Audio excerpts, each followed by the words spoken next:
Il prossimo 1° febbraio Cosetta Viola, 55enne cagliaritana, dovrà lasciare l'abitazione nella quale vive da qualche anno a Cagliari, in via Bosco Cappuccio. C'è lo sfratto già esecutivo. Prima di tutto, lei da quanto tempo vive in quella casa e perché adesso deve andare via?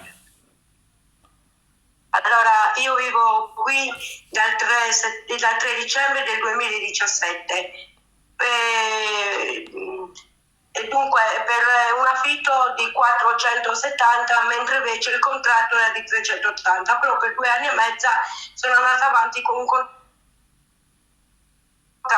Poi, siccome pagavo con l'accompagnamento che guardavo mia mamma è venuta a mancare. Dunque, non potendo più dare 4,70, si è deciso di scendere a un compromesso per dare 380 euro.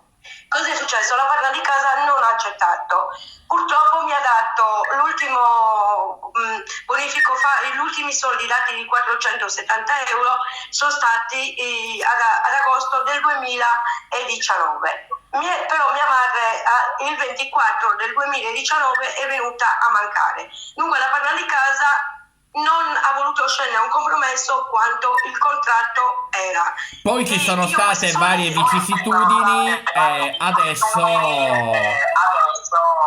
lei deve lasciare l'abitazione. E come mai sta lanciando un appello attraverso Castedu Online? per il semplice motivo che da 2 anni e mezza sto cercando persone che mi aiutino per darmi un monolocale, però la risposta è no, perché mi chiedono o un garante o una busta paga.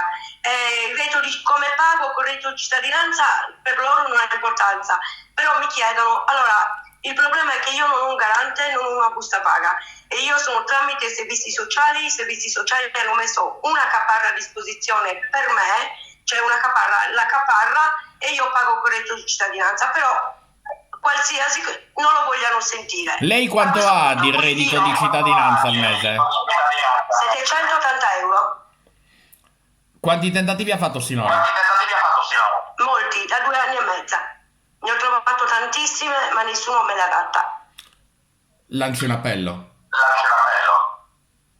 L'appello mio è che sono veramente disperata, ho paura veramente di finire per strada l'1 di febbraio del 2022, che non è tra non molto, e finirò per strada perché non saprò dove andare con tutte le mie cose e vivrò per strada e questa è la mia paura. Dunque chiedo se qualcuno è umano, ha un cuore, di aiutarmi perché sono veramente disperata e sono sola.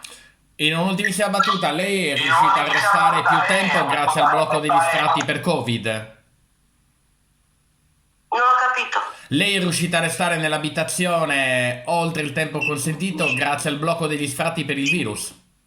Sì, sì, esatto, perché c'era il blocco degli sfratti.